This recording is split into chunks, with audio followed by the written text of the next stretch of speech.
Baik, selamat pagi semuanya. Assalamualaikum warahmatullahi wabarakatuh. Selamat datang di acara pagi hari ini ya bersama saya Riki Purnama Ramadan. Saya adalah head dari online distribution channel, salah satunya yaitu Mizanmu.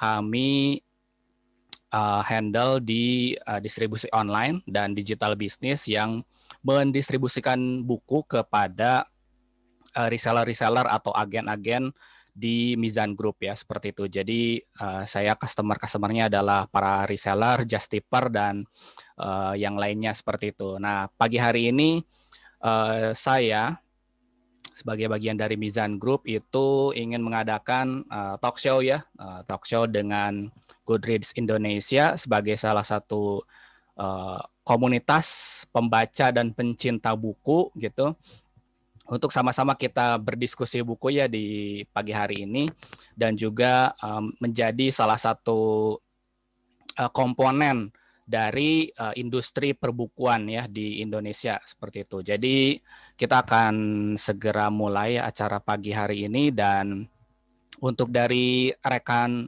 Goodreads Indonesia maupun mungkin ada reseller-reseller kami gitu ya di Mizanmu yang pagi hari ini hadir. Selamat datang, selamat bergabung, dan mudah-mudahan kita semua dalam keadaan sehat walafiat.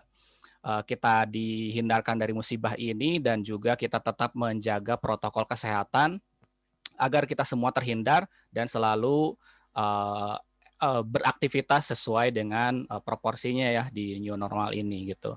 Oke, untuk rekan-rekan GRI mohon di chat di situ yang nanti akan bisa menginformasikan tentang GRI-nya.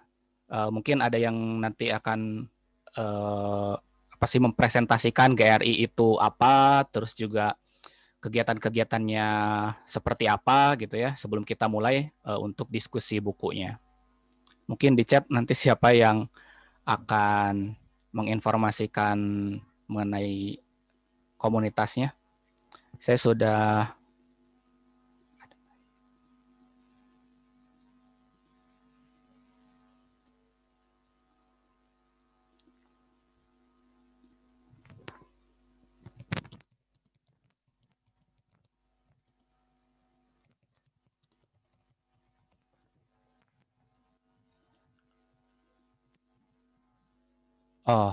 Harun Harahap ya. Oke.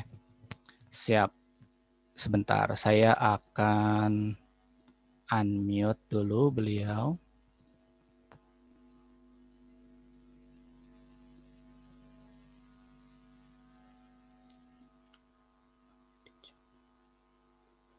Sebentar ya.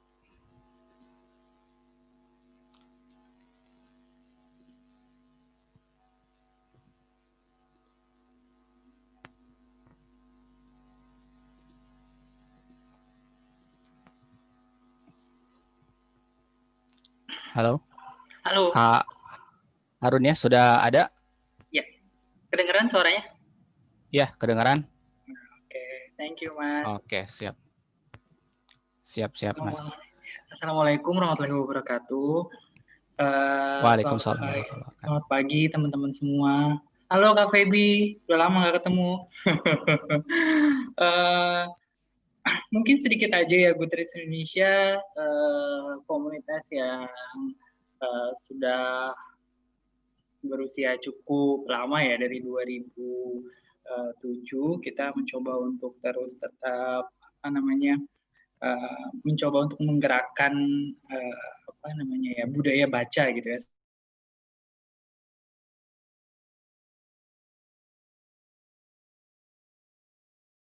sebagai salah satu budaya. Kalau ditanya budayanya apa Indonesia, ya jawabnya salah satunya adalah budaya membaca seperti itu. Kegiatannya sih kalau sekarang ya karena kondisinya sedang memprihatinkan seperti ini gitu ya, jadi untuk kegiatan offline-nya mungkin sekarang udah nggak ada ya gitu. Sebenarnya kita di awal tahun kemarin kita sudah berencana banyak hal gitu karena sempat agak vakum, tapi awal tahun kemarin tuh sempat pengen ngadain, kita punya namanya Festival Pembaca Indonesia, tapi ternyata belum diizinkan sama alam ini gitu ya. Jadi ternyata harus ada pandemi ini. Jadi sekarang kita mencoba untuk tetap terus berkegiatan. Ya kalau misalnya memang harus lewat online ya kenapa enggak gitu. Jadi terima kasih juga buat Mizan yang mau menggandeng kami gitu ya untuk terus tetap apa namanya kita supaya tetap nggak diem di rumah terus bengong gitu malah stres gitu ya. Ini jadi sebuah kegiatan yang positif buat kita semua. Mudah-mudahan kedepannya kita bisa bekerja sama lagi, bisa ketemu teman-teman semua di talk show dan atau diskusi yang lain atau bisa mungkin workshop atau apapun itu gitu.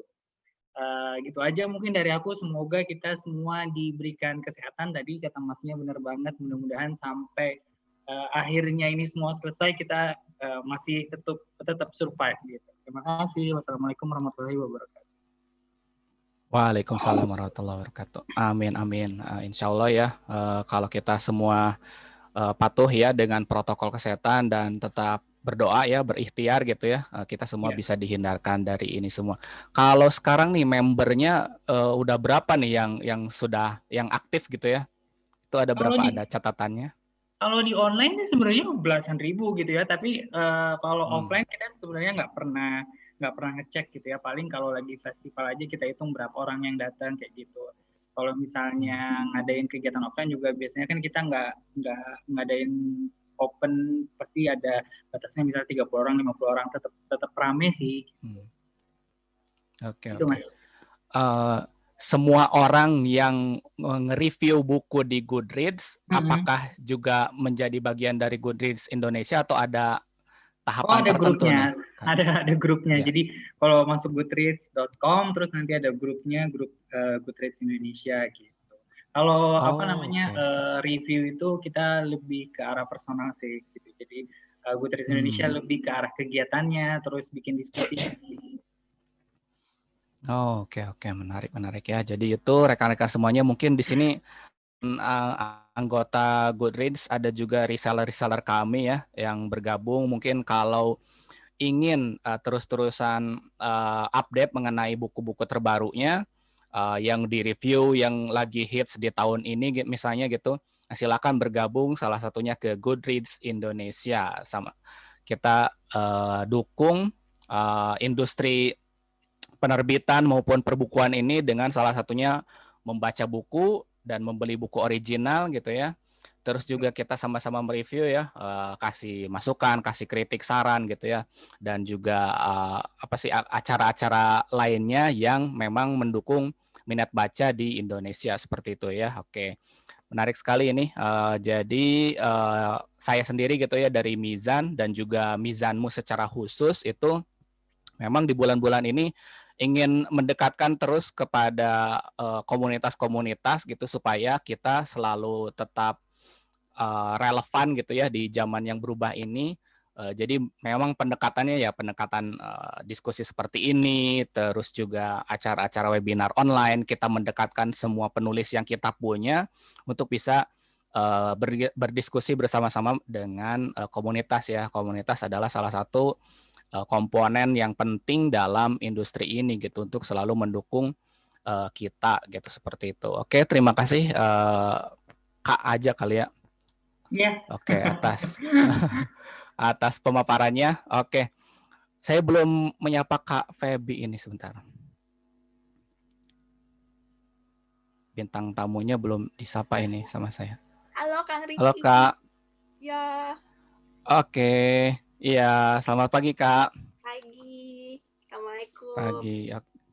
Waalaikumsalam warahmatullahi wabarakatuh. Sehat ini lagi di rumah? Lagi di rumah, alhamdulillah. Oke, di rumah aja ya.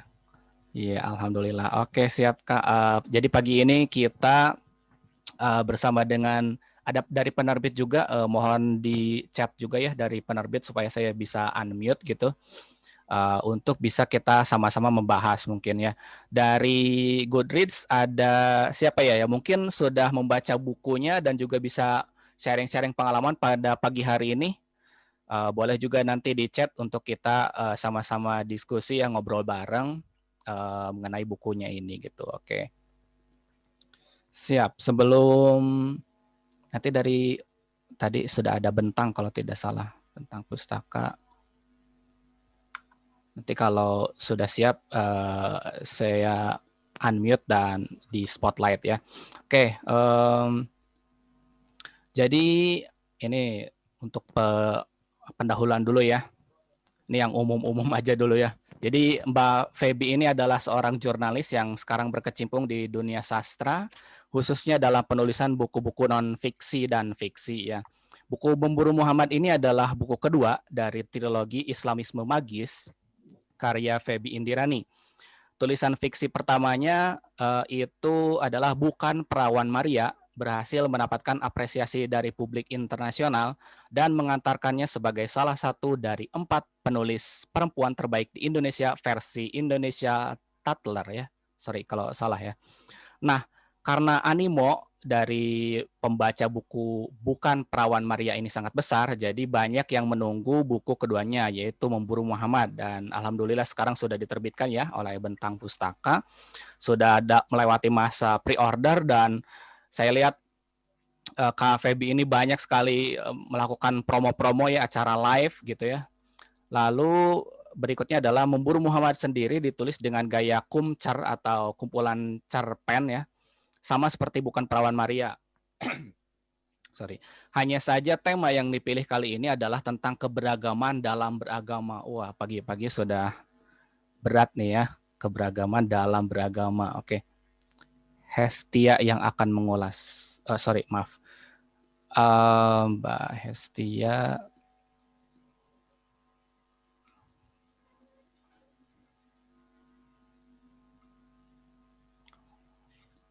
Belum ada ya Mbak Hestia. Oke, untuk dari Bentang, apakah sudah hadir dan bisa bergabung dengan kita?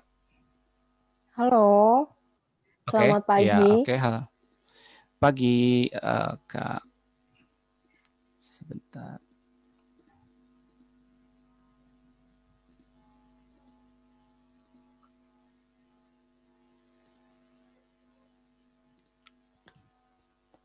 Sebentar, saya. Mana nih, belum bisa di spotlight ini.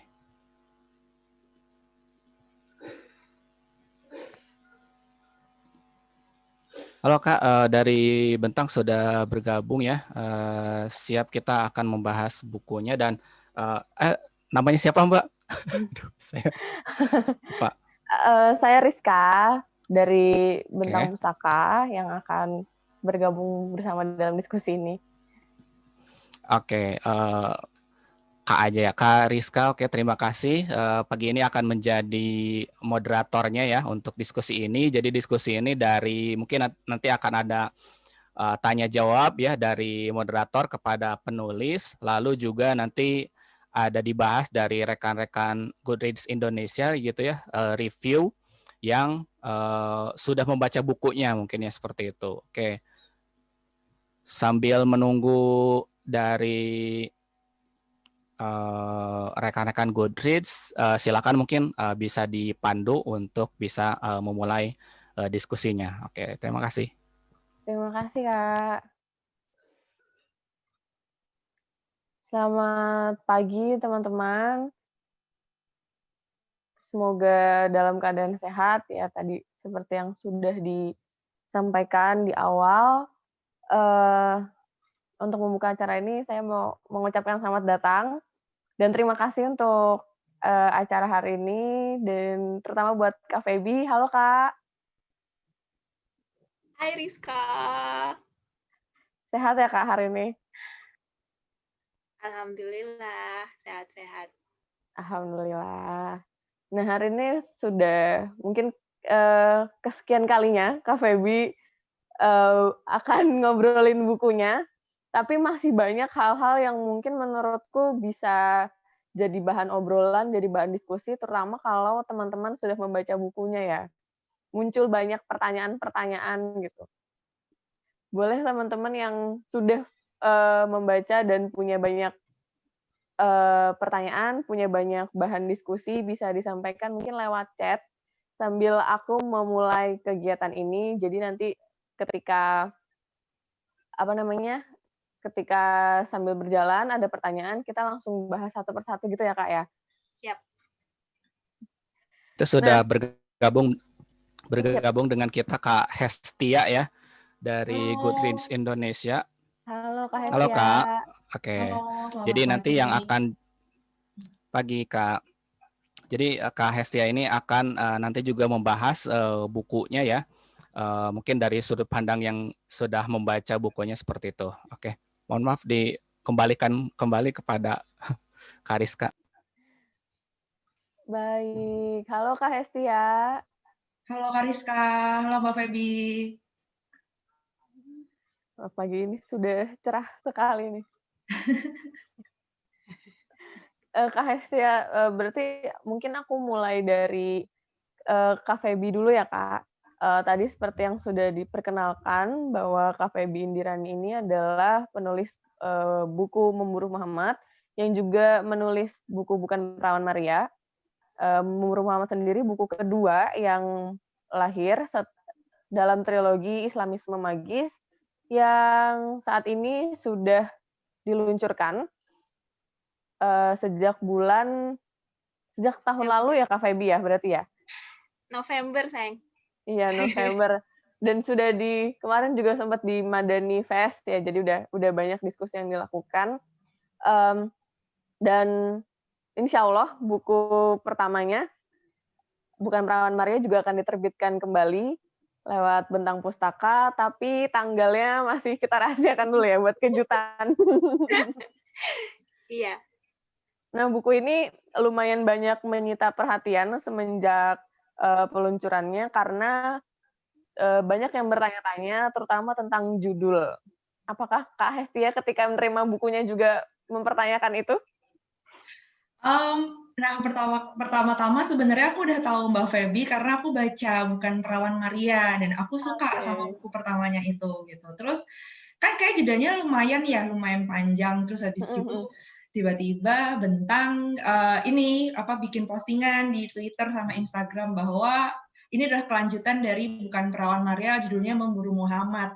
Jadi kalau misalkan aku mengkaitkan dengan judul buku pertama yang Mbak Feby, itu kayak, wah apalagi nih gitu. Itu kan kayak bisa dibilang keduanya nama Maria dan nama Muhammad itu di Indonesia pun lekat dengan satu keyakinan tertentu gitu. Jadi kayak makin penasaran Mbak Feby kira-kira mau bahas apa nih sekarang kayak gitu sih.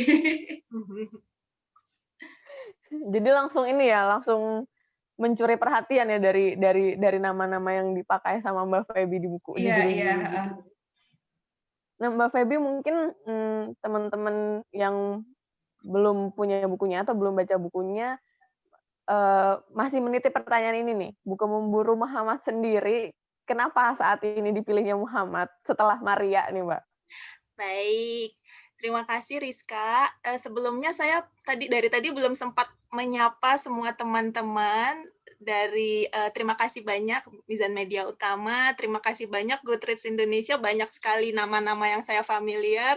Harun, apa kabar? Udah lama banget nggak ketemu. Ya, biasanya ketemu di acara-acara buku offline gitu. Halo, Hesti juga sepertinya sih pernah bertemu. Saya banyak nama-nama yang saya familiar. Halo semuanya. Sambil chat aja ya, kalau belum bisa saya sapain satu-satu. Saya senang sekali karena memang lagi dalam kondisi kayak gini ya, sangat mudah buat saya atau mungkin buat sebagian orang lain untuk merasa disconnected ya, maksudnya susah ketemu orang. Saya sebenarnya orang yang jauh lebih suka kalau acara buku itu ngobrol langsung, karena vibe-nya menurut saya masih beda. Iya nggak sih Harun? Saya nggak tahu, cuma mungkin Harun punya komentar. Saya senang sekali kalau datang ke acara-acara Goodreads Indonesia ya. Saya juga pernah datang ke festival-festivalnya, Festival Pembaca Indonesia, dan ya saya mau mengucapkan juga salut karena saya tahu persis tidak mudah untuk secara konsisten membangun suatu komunitas. Jadi Goodreads Indonesia salah satu yang paling konsisten ya, baca itu seru. Saya mengucapkan salut buat semua teman-teman yang aktif menggerakkan gitu, dan saya pikir itu sangat penting. Bener Harun, saya setuju, budaya baca dong ya kita. Maksudnya Indonesia budayanya apa? Selain budaya makan enak, budaya baca. insya Allah salah satu yang juga semoga semakin banyak, semakin kuat kita punya itu gitu ya. Makasih Hesti sudah membaca, nanti kita bisa ngobrol lebih banyak. Buat teman-teman yang mungkin belum pernah membaca Bukan Perawan Maria atau juga belum membaca Memburu Muhammad, mungkin saya cerita sedikit. Tadi sempat disebut-sebut ya, Bukan Perawan Maria sebetulnya bukan karya fiksi saya pertama gitu, tapi memang dalam kumpulan cerpen, dia kumpulan cerpen saya yang pertama, juga dengan tema ini gitu ya, tema yang tadi ada yang sebut-sebut sebagai Islamisme magis gitu. Mungkin saya berangkat dari Islamisme magisnya aja dulu. Kenapa sih disebutnya saya terpikir katakanlah untuk punya tema itu gitu. Tentu saja teman-teman pembaca di sini familiar dengan realisme magis ya dari penulis-penulis Amerika Latin. Jadi saya meminjam atau mencuri lah gitu ya. Sebenarnya ini realisme magis, tapi karena topik-topiknya spesifik Islam dalam kerangka ini gitu ya, dalam payung spesifik tema-temanya itu adalah tema-tema Islam terkait dengan memang dalam buku pertama dan buku kedua konteksnya lebih banyak Indonesia. Kalau nggak Indonesia, kalau nggak akhirat. jadi afterlife gitu ya. Jadi memang sebetulnya awalnya adalah kejadian yang di dekat rumah saya gitu. Bagaimana ada cerita. Jadi ini sebenarnya temannya ibu saya yang salah satu jemaah pengajian yang paling taat gitu ya, paling konsisten, paling soleh. Lantas tahu-tahu tersiar kabar bahwa beliau itu wafat. Beliau wafat sudah 3 hari, nggak ada yang tahu. Jadi sampai jenazahnya sudah busuk gitu ya, sudah tersebar baunya, didobrak orang gitu pintu rumahnya. Dan jenazahnya sudah ditemukan tertelungkup dalam keadaan membusuk. Itu karena kondisinya sudah seperti itu, akhirnya keluarganya memutuskan untuk dimakamkan saja, jadi tidak dimandikan. Padahal itu bagi Muslim tidak dimandikan itu sebenarnya adalah sesuatu yang mungkin jauh dari harapan ya, karena apalagi beliau adalah salah satu jemaah masjid yang sangat sangat taat. Jadi itu menimbulkan kesedihan juga di kalangan warga, tapi keputusan keluarganya seperti itu.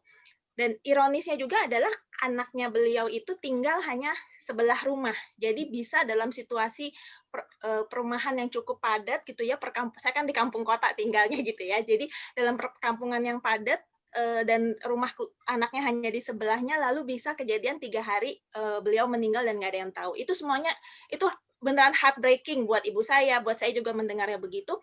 Dan lantas kemudian ternyata menurut kesaksian tetangga-tetangganya, termasuk itu adalah tante saya gitu ya, yang tinggal dekat situ.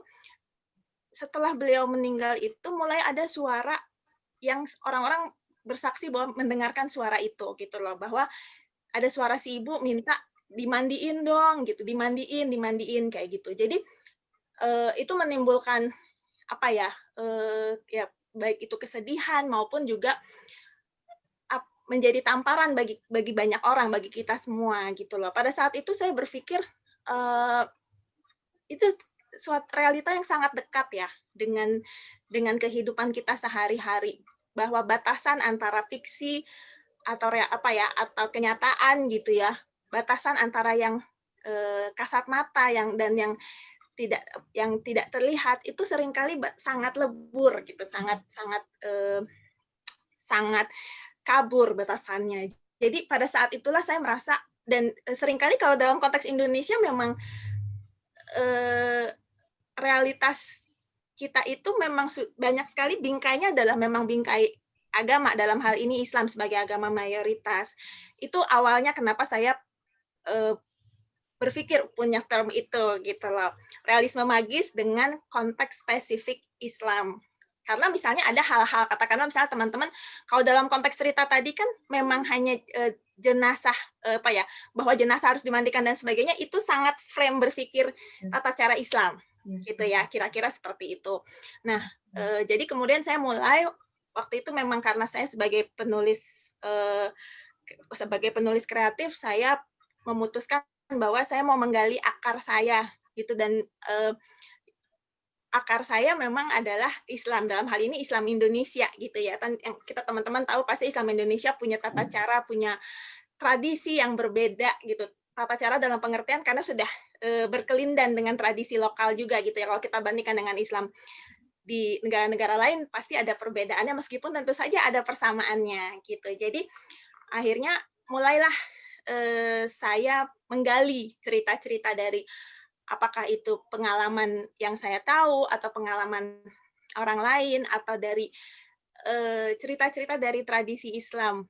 Jadi kalaupun misalnya saya bicara malaikat, tentu saja di semua agama ada juga malaikat, tapi imajinasi yang saya gunakan gitu ya adalah dalam kerangka ajaran Islam yang saya dapatkan sejak saya kecil gitu. Jadi tadi sempat disebut bukan perawan Maria, cerita-ceritanya memang buat teman-teman yang mungkin belum tahu, misalnya ada cerita ada malaikat yang bisa cuti misalnya. Karena kenapa bisa cuti? Karena hari-hari ini kita semua manusia dengan sukarela gitu ya menuliskan perbuatannya di media sosial, apakah itu perbuatan baik atau perbuatan kurang baik gitu. Atau ada iblis yang mengajukan pensiun dini seperti itu. Jadi itu cerita-cerita yang tema-tema yang muncul. Kalau dalam Memburu Muhammad tadi kan ada bukan perawan Maria terus Memburu Muhammad. Dan dua-duanya ini tadi Hesti sempat nyebut ya, dua-duanya ini akrab gitu dengan nama yang akrab dengan agama tertentu. Banyak yang mempertanyakan juga kenapa Maria gitu ya, kenapa bukan Maryam? Karena sebetulnya kalau buat saya dari segi cerita sebetulnya sangat mirip. Jadi bukan sangat mirip sih, barangkali malah sama dengan ini yang berbeda ya, dengan nama yang berbeda. Tapi baik umat Islam maupun umat Nasrani misalnya memuliakan Bunda Maria gitu ya, atau Maryam kalau dalam Islam disebutnya. Jadi ceritanya sama gitu. Nah, ketika saya kemudian, karena dari awal itu saya sudah membayangkan bahwa akan banyak cerita-cerita yang muncul gitu, karena itu adalah cerita-cerita yang saya familiar sejak kecil juga, dan saya hidup dalam living Islam sampai saat ini gitu. Jadi apa ya, cerita-cerita itu sudah kayak semacam, saya biasanya kalau saya mau cerita tentang ini, saya udah ngelis dulu gitu dari awal. Nah, memang saya putuskan di pertama 19 cerita gitu, tapi saya udah merencanakan bahwa saya akan punya 19 cerita berikutnya di buku berikutnya. Kemudian kalau Memburu Muhammad itu datangnya itu memang gimana ya, jadi kalau ditanya kenapa Memburu Muhammad, itu saya semacam idenya itu datangnya memang karena dalam bentuk adegan. Adegannya adalah waktu itu saya terpikir ya kalau buat teman-teman yang sudah baca, saya terpikir bahwa nama Muhammad itu kan banyak sekali ya di Indonesia, itu sangat banyak gitu. Terus saya terpikir seandainya musuhnya Nabi Muhammad zaman dulu gitu, kalau misalnya dia bisa travel time gitu ya, kembali dari afterlife, lalu ingin membalaskan dendamnya, Indonesia barangkali salah satu tempat yang akan dia tuju. Kira-kira begitulah gitu. Jadi ini memang what if, berangkatnya dari bagaimana jika gitu ya, bagaimana jika travel time itu mungkin, bagaimana jika afterlife itu ada gitu. Jadi dan yang pertama memang waktu itu katakanlah ilhamnya gitu ya, datang dari saya membayang adegannya itu muncul dengan adegan di kelurahan itu gitu. Ketika kelurahan tadinya tenang-tenang di kantor gitu, kantor kelurahan, kegiatan administratif seperti biasa, lalu tahu-tahu ada seorang yang datang dengan pedang yang besar seperti dalam buku dongeng, tapi kok ternyata ada beneran gitu, dan dia mengaku dirinya sebagai Abu Jahal gitu. Jadi sebenarnya cerita itu berangkat dari adegan itu di kepala saya gitu loh, dan kemudian saya teruskan sampai cerita yang seperti sekarang. Jadi tapi memang dari awal saya sudah membayangkan bahwa judulnya akan memburu Muhammad. Gitu sih. Itu bukan suatu yang ilmiah, memang seperti memang apa ya, so-called ilham lah gitu ya. Idenya datangnya dalam bentuk adegan dan seperti itu yang seperti yang teman-teman, sebagian teman mungkin sudah baca. Gitu Rizka ceritanya.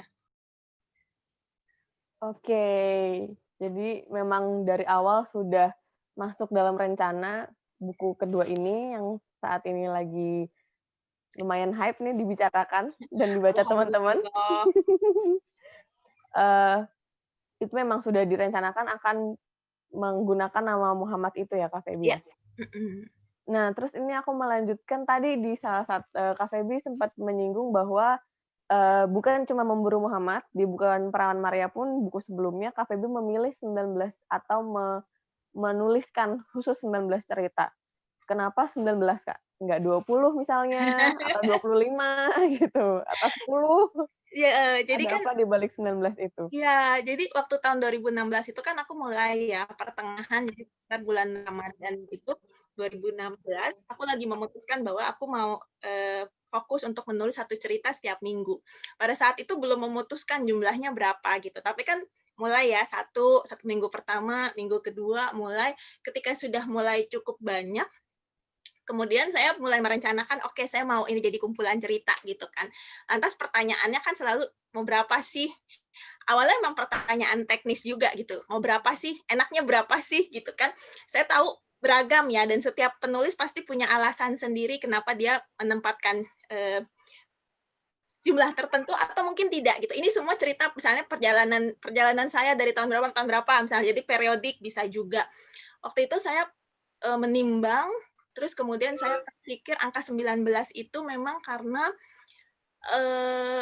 angka 19 itu angka yang konon magis dalam Islam gitu ya. Jadi Bismillahirrohmanirrohim itu adalah 19 huruf hijaiyah gitu. Jadi karena saya menemukan itu, terus sebenarnya ini katakanlah lucu-lucuan aja. Jadi 19 bagus juga ya gitu, angka yang bagus juga, dan waktu itu cerpennya memang ada segitu. Tidak semua saya masukkan akhirnya di dalam buku pertama. Ada yang jadi cerita yang tadi, cerita Suara Menggemparkan yang tadi sebetulnya cikal bakal saya terpikir term Islamisme magis itu, akhirnya saya masukkan di buku berikutnya. Padahal itu sebenarnya salah satu cerita yang paling pertama saya tulis gitu. Jadi akhirnya ya udah gitu, saya putuskan 19 is a good number gitu ya. Angkanya ganjil dan ya itu gitu. Karena saya Bismillahirrahmanirrahim is 19 huruf hijaiyah itu, dan juga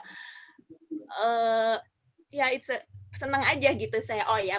Oke sih, jumlahnya cukup banyak gitu ya. Dan untuk ketebalan buku juga cukup bagus. Jadi secara teknis sesuai gitu. Kira-kira gitu, Rizka. Jadi ada jawaban filosofisnya juga ya, Kak? Bahwa ada magis dari yang apa ya, yang ditampilkan, sesuatu yang ditampilkan dari agama. Mungkin magis, mungkin juga ada kebermainan juga dari saya gitu. Maksudnya kebermainan tuh artinya tidak dibayangkan menjadi sangat serius segalanya harus filosofikal, enggak juga sih, tapi pas nih angkanya cocok gitu. Kira-kira gitu. Oke. Nah, aku mau tanya ke Kak Hestia nih, Kak. Sekarang tadi kan Kak Hestia sempat cerita sedikit bahwa sudah tidak asing dengan term Islamisme magis yang dikenalkan sama Kak Feby karena sudah baca juga buku sebelumnya. Dari 19 cerita dulu deh yang baru ini, kalau Kak Hestia paling paling nempel di Kak Hestia itu yang mana, Kak? Adakah satu yang paling nempel?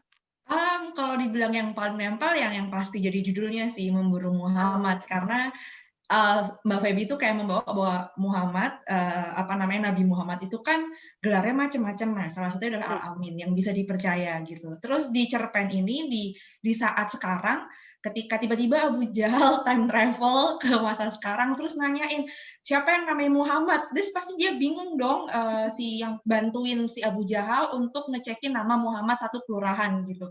Sampai si tokohnya ini, si yang bantuin itu mikir dikit-dikit nama Muhammad, tapi ternyata seperti ini, ternyata seperti itu, tidak seperti citra Nabi Muhammad ketika zamannya Abu Jahal hidup gitu loh. Dan itu tuh kalau buat aku pribadi kayak semacam nyindir ya.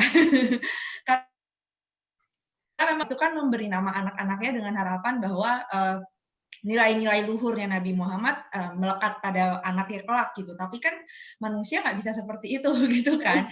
Jadinya kayak semacam, ya juga ya kalau semisal beneran terjadi time travel, Abu Jahal benar-benar bakal nyari. Sorry to say, apa dia nggak bingung gitu, saya teman-teman, atau nggak gitu orang-orang namanya Muhammad tapi yang sekarang terkena tindak kriminal gitu kan. Terus kayak, gimana dah, ini bukannya harusnya Muhammad nggak kayak gini ya? Itu salah satu yang paling berkesan buat aku gitu. Terus malah ini sedikit ini sih Mbak, apa namanya, kalau buat aku suka dengan cara Mbak Feby membuka kumpulan cerpen ini dengan yang cerita bahwa apa namanya, seperti memakan daging saudaranya sendiri gitu. Awalnya aku kayak ngerasa bentar, apakah ini sebenarnya semacam apa namanya perumpamaan, atau jangan-jangan memang keadaannya seperti itu. Karena kan kalau tulisan fiksi apalagi punya konteks realisme magis gitu kan, penulis bisa dengan bebas bermain dengan imajinasinya gitu. Jadi sempat menduga-duga ini beneran, saya dalam cerita ini emang Mbak Feby mengkondisikan bahwa manusia memang bisa memakan manusia lainnya, atau itu perumpamaan. Tapi rupanya di dalam cerita pertama itu sebagai pembuka bisa dua-duanya. Yang mana menurut aku sendiri itu malah mengantarkan pembaca sampai nanti habis ceritanya, itu bahwa ini memang bisa fiksi, tapi di sisi lain ini tuh terjadi loh saat ini sama kita. Ini kita tuh lagi bersisian. Cuman kayak kita nggak sadar aja gitu ya. Paling gampang yang tadi yang apa namanya cerita pertama dan si memburu Muhammad itu gitu, kita nggak sadar aja, nggak harus ngomong itu kan. Kalau di cerpennya itu yang pertama kan judulnya Rahasia Rumah Kami kan, di situ kan digambarkan bahwa berbincang-bincang secara langsung, dialog gitu kayak kita sekarang gitu Mbak, tapi tanpa sadar bergibah gitu ya, ngomongin orang lain itu sebenarnya bisa via grup WA gitu. Iya betul ya. Bisa lewat sosial media, mungkin teman-teman di sini yang lagi nonton apa namanya acara ini tahu fenomena spill sana spill sini di Twitter atau di Instagram dengan berbagai macam account seperti Lambe Turah gitu. Itu kan kurang lebih sama ya seperti yang diceritakan dalam cerpennya Mbak Feby gitu. Jadi menurut aku Mbak Feby udah bagus gitu ngebukanya dengan hal-hal yang gila, ini jangan-jangan gue juga seperti ini nih, kayak sempat kepikiran kayak gitu. Tapi langsung ditaruhnya ini kalau beneran kita saling memakan saudara kita sendiri, literally memakan gitu di meja makan, apalagi di dalam ceritanya kayak pakai sambal pula ya Mbak ya.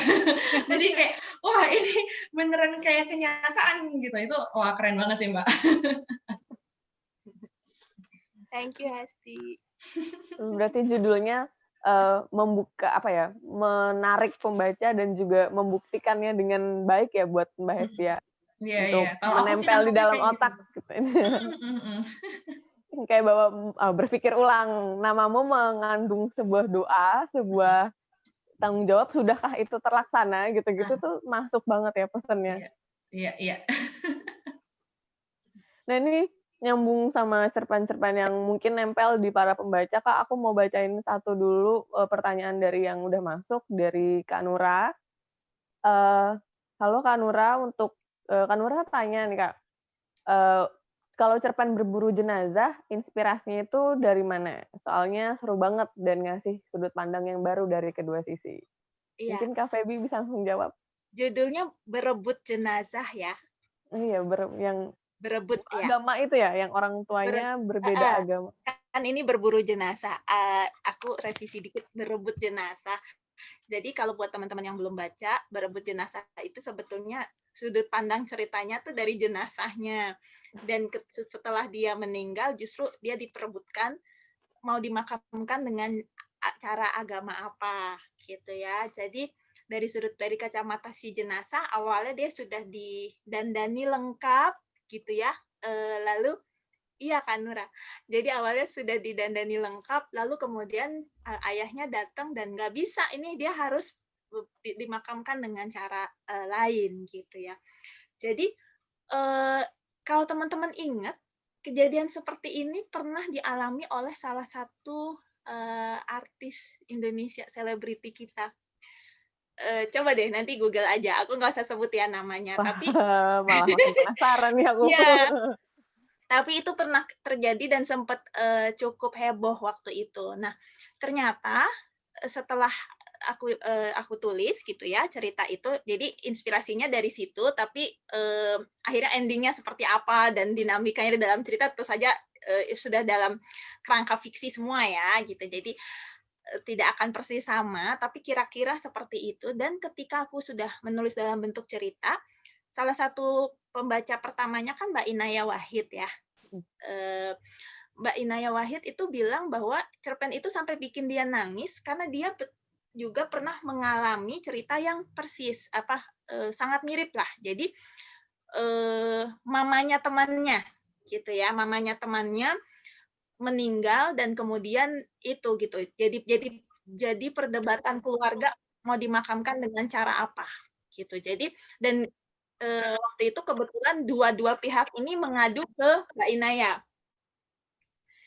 Jadi bingung gitu, kayak aduh, kayak dilema betul gitu ya, harus seperti apa. Karena kan kalau mungkin teman-teman perhatikan di ceritanya, atau mungkin kalau teman-teman pernah ngalamin juga, ini biasanya tuh kan sama-sama, apa ya istilahnya, sama-sama kuat lah ya. Artinya kan semua pihak itu pasti punya argumen, punya alasan sendiri kenapa kenapa punya pilihan tertentu.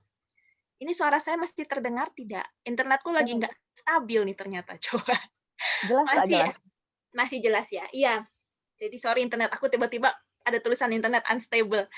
Oke, jadi itu inspirasinya begitu kan Nura. Dan memang ternyata itu setelah aku menulis, tadi Mbak Inaya Wahid cerita pernah ada pengalaman yang sama, juga ada teman lain kebetulan tinggal di Batang, juga punya cerita, oh saya juga pernah ngalamin tetangga saya begitu. Jadi ternyata cerita-cerita seperti ini cukup sering terjadi, dan kita bisa bayangkan betapa dalam keadaan kedukaan, lalu mesti ada pertikaian keluarga seperti ini.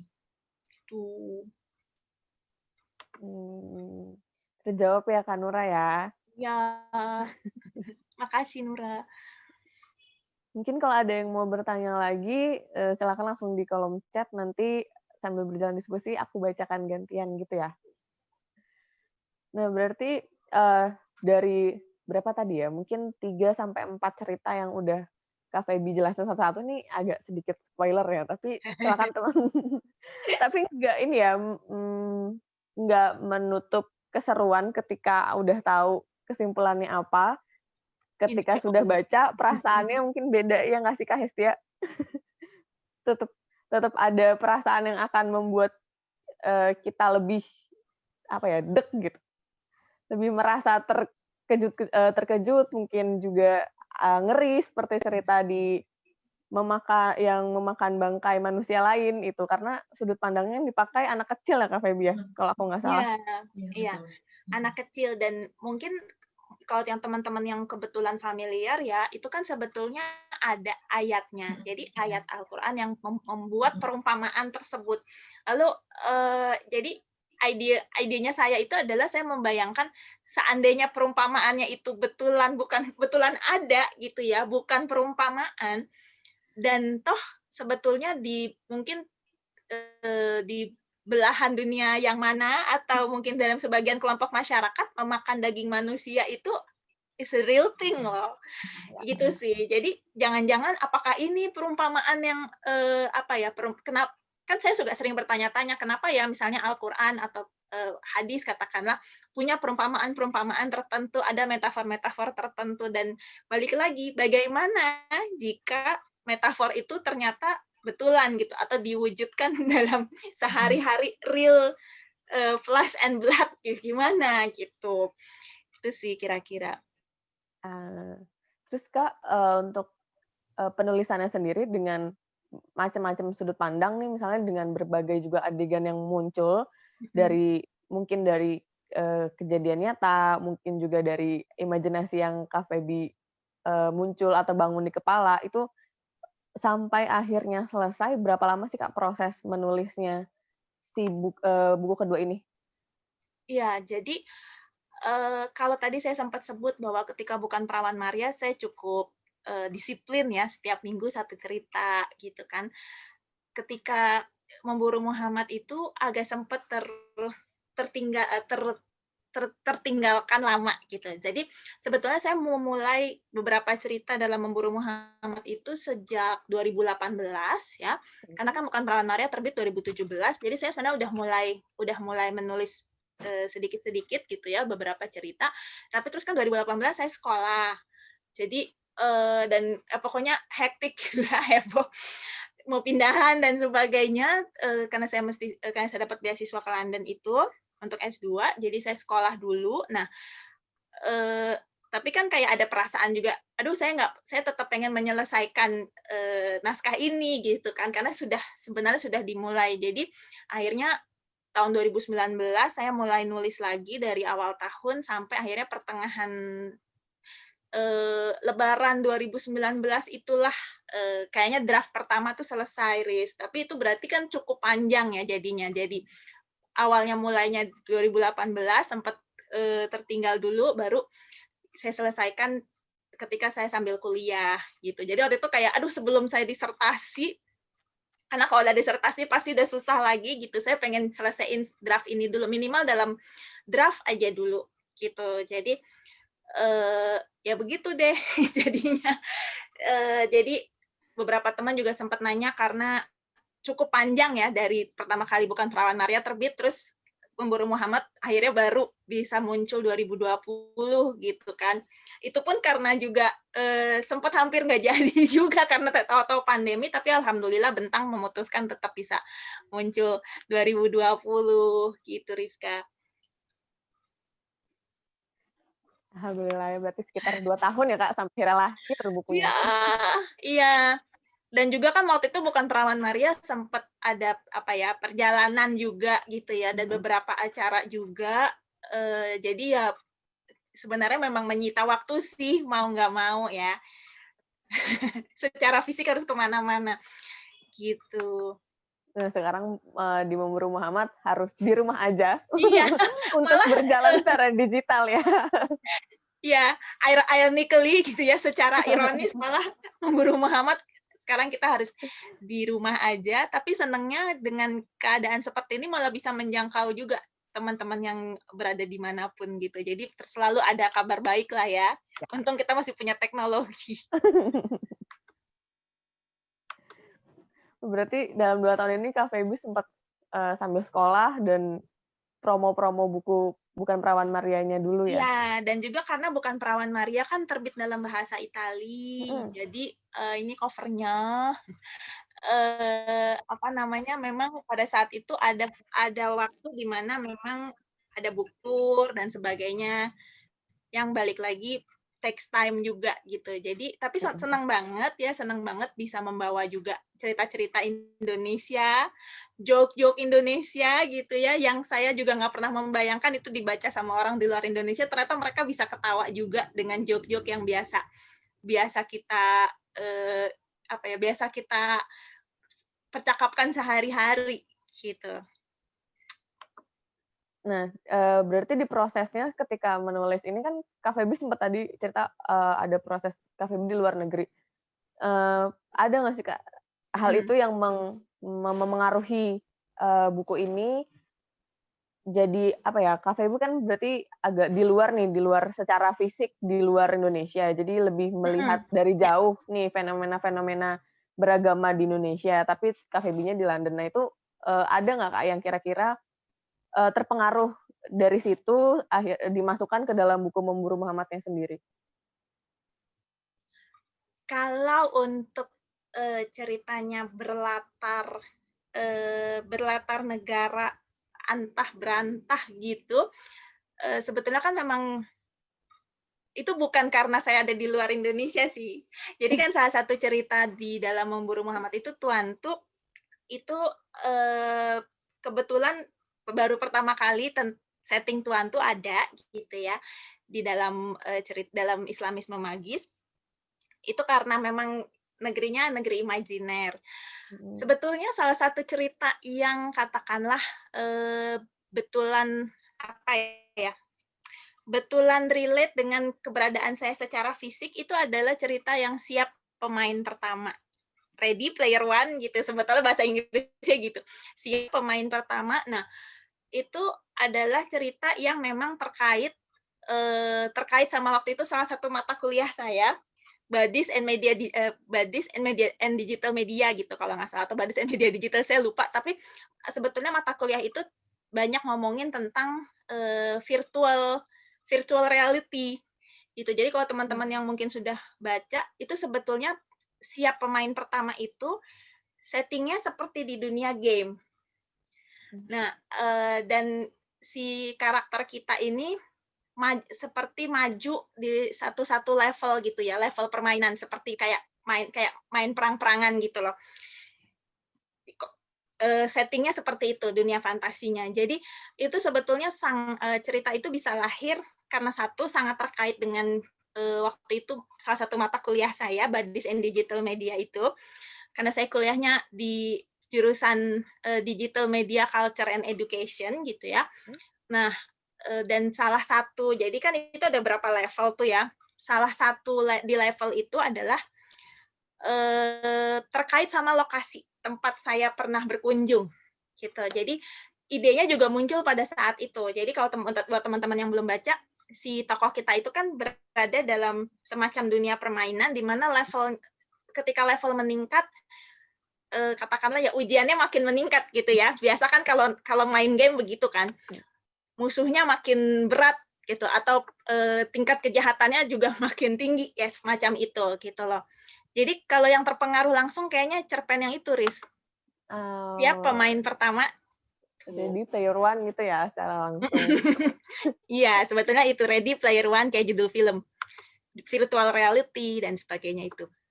Nah, Tuan tuh berarti juga dibuat kalau Tuan tuh tapi maksudnya nggak merujuk ke satu negara tertentu gitu. Mix sih.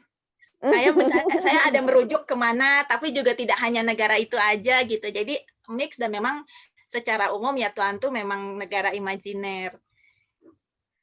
Coba kita tanya Kak Hestia setelah membaca cerpen yang Tuan tuh, kalau aku nggak salah ada 2 cerpen ya Kak, yang latarnya Tuan tuh di memburu Muhammad. Ada 3. Oh ya 3, sorry, ada 3 cerpen.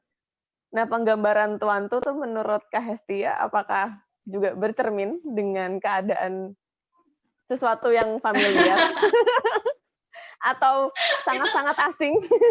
Iya. Karena kan kebetulan aku ikut pre-order ya, jadinya dapat duluan, dan kayak masih hangat-hangatnya tuh kita lagi ngobrolin negara ini, Indonesia lagi hangat-hangatnya masih ngobrolin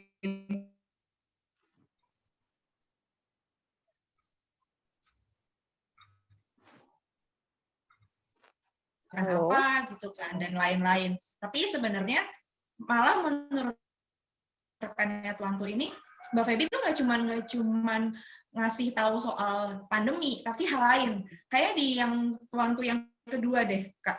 Soalnya ngebahas kalau memang si monsternya itu, intinya kalau memang si monster itu yang jahat, kenapa yang perempuannya yang disuruh di dalam rumah? Kenapa perempuannya yang harus ada jam malamnya gitu? Kenapa nggak berusaha untuk menangkap monsternya gitu?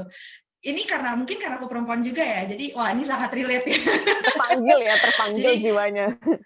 Iya, jadi kayak wah jangan-jangan ini sebenarnya Mbak Feby ngomong pandemi, oke, tapi terus ada pesan-pesan lagi nih di balik itu gitu, karena kebetulan banget walaupun pandemi masih ada, tapi mungkin teman-teman di sini juga ada yang sempat buka berita bahwa kejahatan KDRT dan kejahatan berbasis gender itu malah makin masif terjadi saat pandemi gitu. Itu kan kayak wow, this is something wrong with us gitu loh.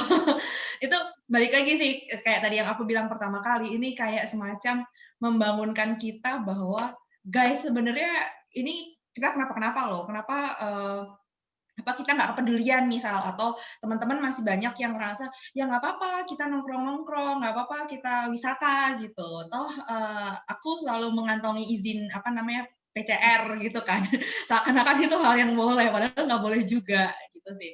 Jadi yang Tuan tuh itu keren, dan sengaja dibikin terpisah-pisah gitu ya Mbak Feby. Jadi aku sih berpikirnya tadi kayak kenapa nggak bagian 1, bagian 2, bagian selanjutnya itu dalam urutan yang sama, tapi kayak sengaja dipisahin. Jadi waktu aku selesai yang pertama, aku pikir ya udah karena kan kumpulan cerpen kan bukunya. Oh ya udah gini doang. Ternyata di bagian yang selanjutnya, oh masih lanjut lagi kayak gitu. Iya, itu emang apa ya, semacam permainan bentuk juga sih. Jadi kalau yang di Bukan Perawan Maria kan ada tanda bekas sujud 1 dan tanda bekas sujud 2, dan sengaja memang dibuat ya agak terpisah aja gitu, jadi nggak berturut-turut. Dan sebetulnya memang bisa dibaca sendiri-sendiri juga, meskipun kalau mau dibaca bersama pasti nyambung. Dan sebetulnya juga ada cerita yang dalam Bukan Perawan Maria ke Memburu Muhammad itu semestanya sebetulnya tersambung. Tapi yang tadinya tokoh sampingan di dalam buku pertama itu jadi tokoh utama di dalam buku kedua. Jadi misalnya di salah satu cerita dalam Bukan Perawan Maria itu sebetulnya ada tokoh wartawati bernama Lisna, itu kemudian jadi tokoh wartawati. Jadi tadinya kan dia cerita sampingannya gitu. Dia kemudian di karakter Umi Salihah di Madu Lagi, itu dia jadi karakter utama, misalnya gitu. Terus ada tokoh yang hanya disebut namanya gitu ya, yang namanya Ihsan di buku pertama, itu adalah salah satu pelaku jihadis, katakanlah begitu ya.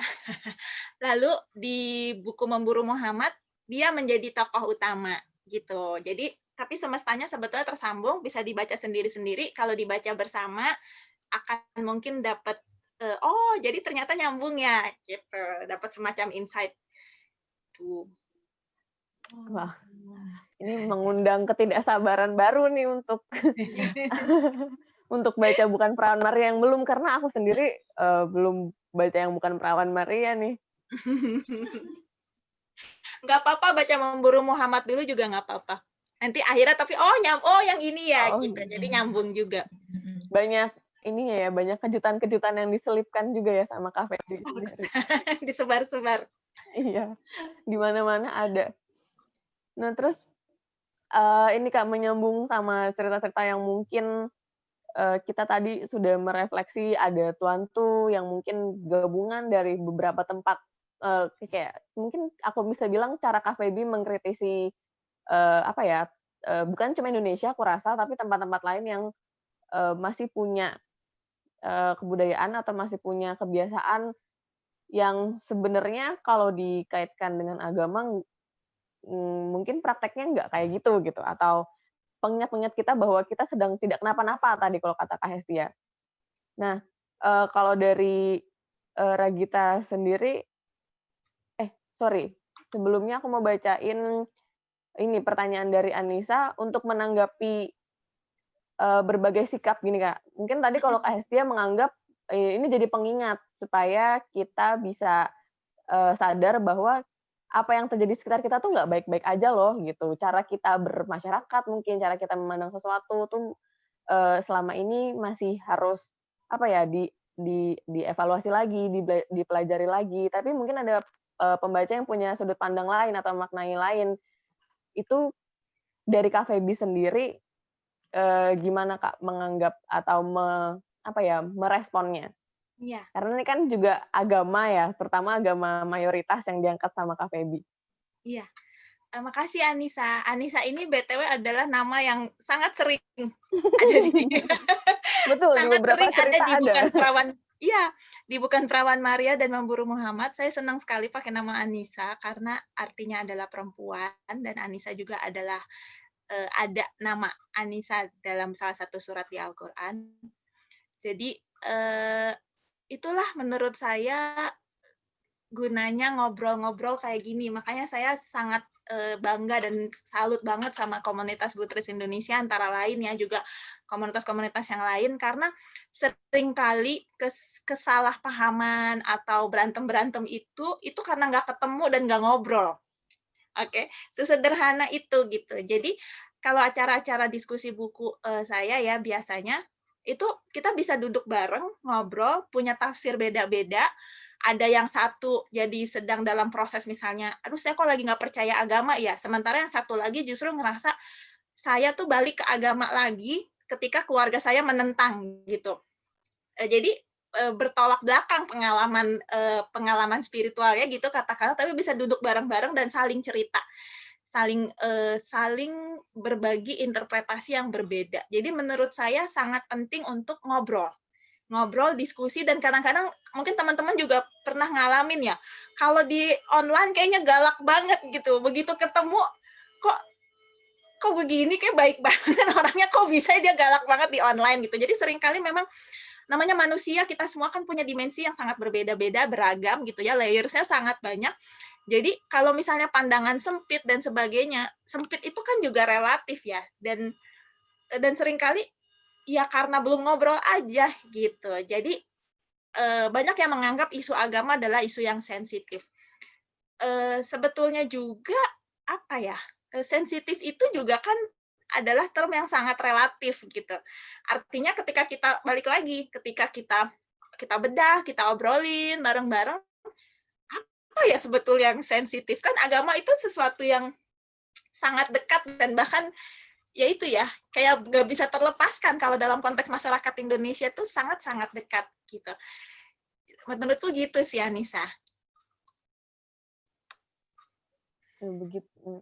Berarti Mbak Feby terbuka, maksudnya lebih baik mempertanyakan apa yang sudah dibaca dibanding tiba-tiba misalnya apa ya, merespon, ya bahkan ya kita nggak bisa ini ya Kak, nggak bisa mengatur respon orang lain, tapi berdiskusi adalah jalan terbaik saat ini yang bisa dilakukan untuk menyatukan pemahaman-pemahaman yang berbeda gitu mungkin ya Kak.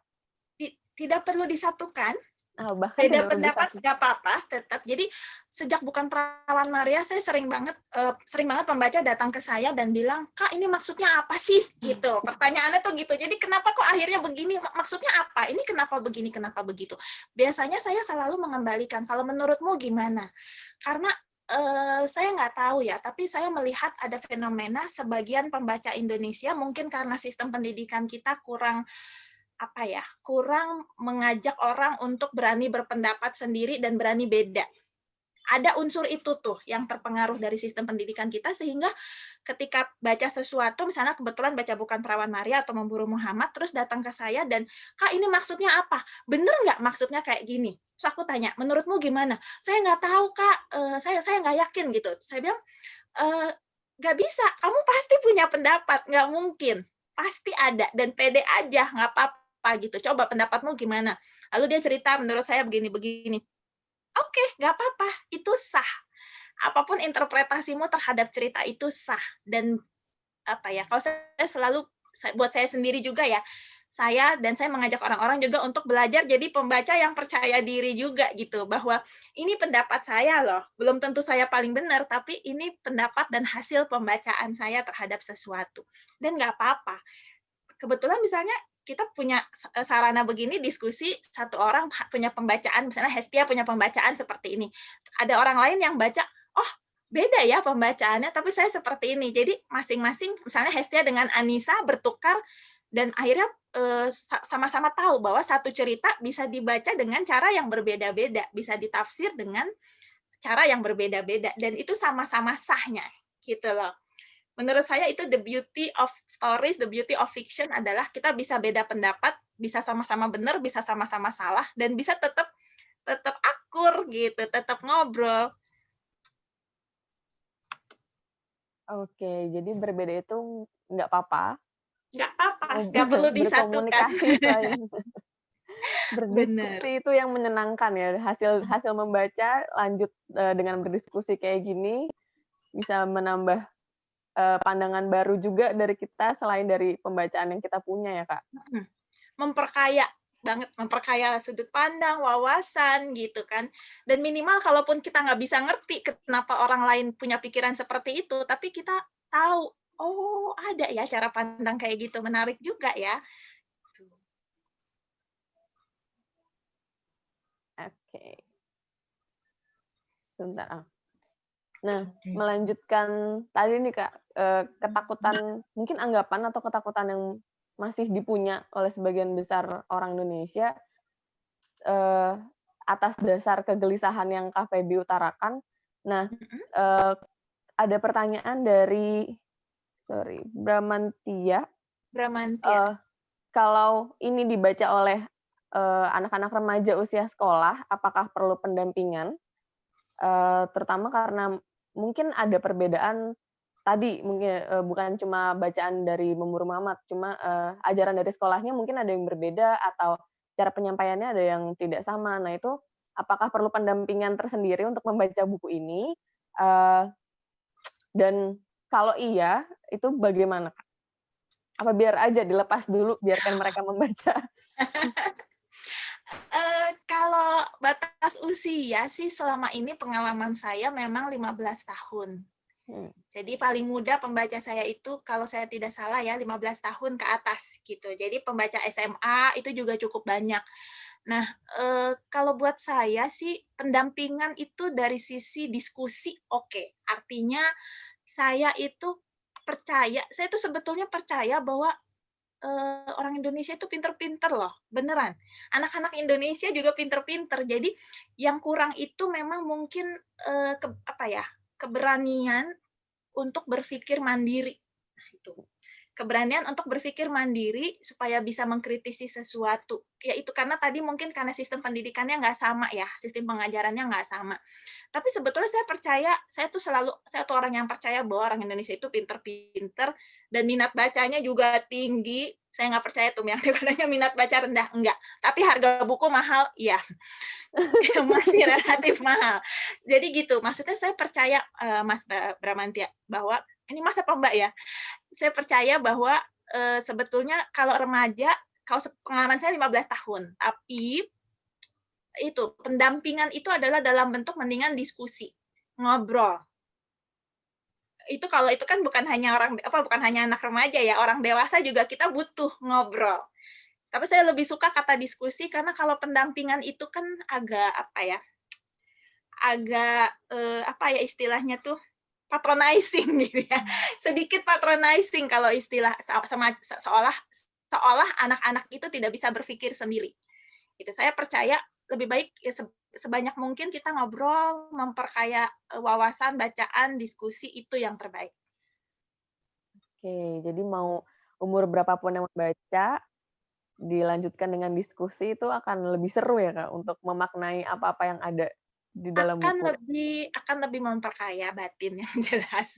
Dan itu paling mungkin sejauh ini 15 tahun deh, 15 tahun ke atas gitu. Iya, tapi ini berdasarkan pengalaman ya, yang pernah baca. Berarti anak SMA kelas 1 gitu ya, Kak? Pembaca KVB yang termuda, kira-kira. Bisa. SMP kelas 3 waktu itu ada. Oke. Jadi selama ada ruang-ruang diskusi seperti ini, yang bisa dilaksanakan lagi, itu akan membangun orang-orang juga lebih percaya diri atas apa yang sudah dia tangkap dari buku yang dia baca. Iya. Nah, mungkin karena sudah tidak ada lagi yang menambahkan pertanyaan, silakan. Tadi aku baca yang tentang Umi Salihah di Madu lagi dari Ragita ya. Dari aku kita lihat. Bentar.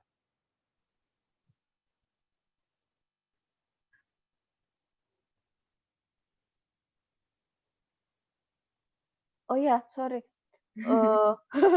Untuk yang pertanyaan dari Ragita Salma, ini balik lagi ke cerpen.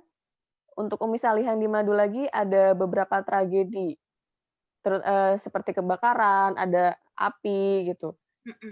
Apakah ini ketidaksetujuan KVB tentang pandangan poligami? Dan hasil bacaan Ragita seperti ini. Iya, nggak apa-apa. Sebetulnya boleh saja dibaca seperti itu, bisa saja. Karena kan karena memang itu bentuknya banyak metafor ya, jadi bisa dibaca dengan seperti itu bisa. Kalau saya menawarkan salah satu pembacaan yang bisa dilakukan adalah jadi gini, sebetulnya waktu saya kecil, ibu saya tuh pernah bilang begini, perumpamaannya seorang perempuan yang dimintai izin oleh suaminya ketika suaminya ingin menikah lagi. Perumpamaannya itu si perempuan mungkin tersenyum dan mengangguk. Akan tetapi pohon tempatnya bersandar itu hangus. gitu. Itu tuh semacam sebuah cerita metafor ya, semacam itu cerita ibu saya pernah ngomong ketika saya masih kecil dan saya nggak tahu beliau baca di mana gitu. Tapi itu cerita tuh nempel di kepala saya gitu sampai saya gede. Terus dengan idea yang sama seperti mewujudkan metafora memakan bangkai saudaranya sendiri, saya mewujudkan perumpamaan bahwa pohon di belakangnya itu sampai hangus terbakar. Padahal dia tetap dengan tersenyum, saya ikhlas, saya setuju gitu, saya ridho. Tapi ternyata ada dampaknya. Nah, kemudian saya menghidupkan itu dalam cerita Umi Salihah. Jadi kan teman-teman bisa baca bahwa dia tetap dengan sangat tabah dan tampak ridho dan sebagainya gitu. Tapi itu yang terjadi gitu loh. Saya menghidupkan metafor itu. Apakah itu adalah persetujuan atau tidak persetujuan saya terhadap poligami? Nah, menurut saya itu bukan ranah fiksi saya bicara itu. Gitu. Jadi isunya tuh bukan bukan tentang saya setuju atau tidak setuju kalau tentang fiksi. Meskipun tentu saja saya punya titik berdiri, saya punya keberpihakan. Tapi ajakannya itu adalah bisa terjadi seperti itu loh. Ketika seorang harus kelihatan setuju dan tabah, bisa jadi begitu banyak yang terpendam yang siap menggelegak gitu lah. Oke, itu jawabannya. Tidak ada statement yang memutuskan apakah setuju atau tidak setuju. Silakan ditafsirkan sendiri dengan bebas ya. Iya, yang penting Ragita setuju atau tidak setuju, atau pembacaannya Ragita seperti apa. Nah, itu saya tertarik untuk mendengarnya. Nah, ini masih ada 2 pertanyaan lagi dari mungkin yang dari Esa Fatika Arif Dewi aku akan bacakan selain ya, tapi aku bacakan dulu yang dari Ahmad Zamzama. Ya. Kalau cerpen ini umumnya milik pembaca, artinya penafsiran apapun jadi bebas tadi seperti Kak Febi, serahkan kepada pembaca lagi. Ya. Tapi apa sebenarnya yang ingin disampaikan Kak Febi lewat trilogi Islamisme Magis ini, terutama lewat Guru Muhammad? Ya, makasih Kak Ahmad. Jadi kalau buat saya sih ajakannya mungkin tadi sempat saya singgung ya. Ajakannya memang adalah untuk mari kita punya interpretasi yang terbuka gitu ya kepada satu hal, dan karena kita tahu bahwa ajaran agama yang kita terima sekarang itu kan juga adalah hasil interpretasi dari ilmuwan muslim, kiai-kiai di masa kita sebelumnya gitu. Itu kan namanya sebuah ilmu ya, kalau kita belajar ilmu keislaman gitu katakanlah sama dengan ilmu lainnya, itu kan adalah diwariskan juga estafet dari generasi ke generasi. Artinya kita bisa bilang bahwa saya mengikuti suatu ajaran agama tertentu, tapi kita lupa kadang-kadang menempatkan kata interpretasi di situ. Saya mengikuti, Anda mengikuti, kita mengikuti interpretasi kita terhadap ajaran agama. Nah, seringkali mungkin kan kita temui bahwa sekarang ini kita sering berantem karena sebetulnya itu bukan apa-apa, beda interpretasi aja dan kurang ngobrol gitu kan. Nah, tapi kan kemudian kemudian sebagian orang misalnya dengan mudah ngebodoh-bodohin orang lain, yang satu bilang kadrun lah, itu saya nggak suka banget tuh istilah kadrun itu gitu kan. Yang satu bilang apalah gitu kan, kafir lah atau apa gitu. Jadi pelabelan, istilah-istilah yang seperti itu yang semakin memecah belah kita, sebetulnya kan akarnya satu, karena kita punya interpretasi yang berbeda dan masing-masing merasa diri lebih benar daripada yang lain. Dan manusia itu kan sama, saya juga, kita semua, ada satu godaan yang paling sulit ditampik oleh manusia adalah hasrat untuk menjadi benar, righteous gitu. Kita semua pengen banget jadi benar, dan seringkali lebih pengen jadi benar ketimbang jadi bahagia. Gitu. Jadi sebetulnya kalau ditanya tujuannya apa sih? Tujuannya itu sih. Tujuannya adalah ajakan untuk yuk kita punya interpretasi terhadap ajaran agama, itu nggak apa-apa. Kita bisa sama-sama benar, kita bisa sama-sama salah. Tapi yang penting nggak usah berantem di dunia ini gitu. Kita nggak pernah tahu loh akhirat itu kayak apa. Beneran. Semua yang kita baca itu bentuknya itu tafsir, berani jamin. itu semua masih bentuknya adalah interpretasi. Jadi minimal kita damai di sini, saling menghargai perbedaan pendapat satu sama lain. Sebetulnya itu sih. Setuju, Kak. Karena masalah udah banyak ya, mau tambah sama berantem yang Ya, tidak perlu. aduh, mendingan kita sama-sama nolongin teman-teman yang dalam keadaan susah, lagi bencana kayak gini, ketimbang tadi tuh saling mencela kadrun atau saling mencela yang lain gitu, udah deh. Terus ini ada satu pertanyaan terakhir dari Esa Fatika sebelum aku ke Kak Hestia. Esa tanya ke Kak Feby, mana cerita yang paling berkesan, dan ini aku belum pernah tahu jawabannya karena Kak Feby nggak pernah mau jawab. Cerita yang paling berkesan ya, buat aku maksudnya? Semuanya, iya. Oh, iya. Ini nih selalu adalah pertanyaan yang aku jawabannya seringkali beda-beda. Kapan ditanyanya, dijawabnya beda lagi. Tergantung mood. Tapi mungkin hari ini aku mau jawab sebetulnya salah satu cerita favorit aku dalam Memburu Muhammad itu adalah Ready Player One. Siap pemain pertama gitu. Kenapa itu jadi favorit? Kenapa ya itu jadi favorit? Karena aku simpen aja deh jawabannya. Ya silakan dibaca aja ya teman-teman. Ya, kadang-kadang senang atau nggak senang itu ini ya sifatnya sulit dijelaskan secara rasional. Tapi aku senang karena bisa dibaca sendiri dan coba dibayangkan dunianya seperti dunia game itu. Dan bayangkan bahwa balik lagi virtual reality itu teknologinya juga udah ada ya, virtual reality. Artinya kita memang makin lama makin kabur tuh batasan nyata dan tidak nyata. Kita aja sekarang ya inilah realitas kita sekarang gitu ya, dengan kotak Zoom ini gitu. Tapi bisa jadi pada saat ini bisa jadi terasa sangat nyata buat saya atau sangat nyata buat sebagian teman-teman di sini karena ada yang beresonansi gitu. Karena ada misalnya percakapan kita di sini yang betulan menyentuh hati kita itu cukup nyata, real enough gitu kan. Ready Player One, lengkapnya bisa dibaca sendiri.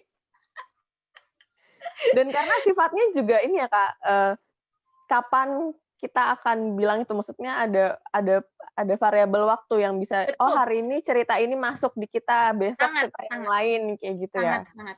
Jadi memang seringkali kan saya sering nanya gitu, misalnya Feby saya udah baca bukunya gitu kan, saya selalu nanya cerita favoritnya apa gitu, tapi saya juga tahu bahwa cerita favorit itu memang akan sangat terkait dengan diri pembacanya pada saat dia sedang membaca itu, mana yang dia paling relate, paling merasa terhubung, dan bisa jadi besok dia nggak suka lagi cerita itu atau dia suka cerita yang lain, dan itu sangat-sangat pengalaman pembaca yang memang sangat khas ya.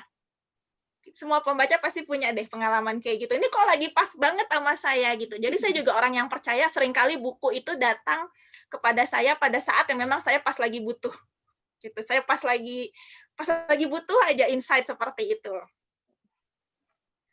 Nah, tuh silakan memutuskan mana cerita favorit masing-masing dari teman-teman hari ini. Supaya bisa mungkin nanti dibaca lagi meninggalkan kesan yang lain lagi ketika waktunya sudah berbeda. Nah, aku terakhir banget nih mau ke Kak Hestia sebelum mungkin acara diskusinya selesai. Aku mau tahu dong dari Kak Hestia mungkin 3 kata yang paling mewakili Kak Hestia setelah membaca keseluruhan buku ini. 3 kata ya, susah juga. Kalau dikasih 3, mungkin bisa dibilang berani. Itu pertama. Kayak sejak bikin Bukan Perawan Maria, Mbak Feby udah kelihatan berani sih gitu. Terus kemudian apa ya? Kalau misal dibilang pas, itu karena kebetulan buat aku ini kayak bisa diselesaikan dalam sekali rebahan. Seru soalnya. Terus abis begitu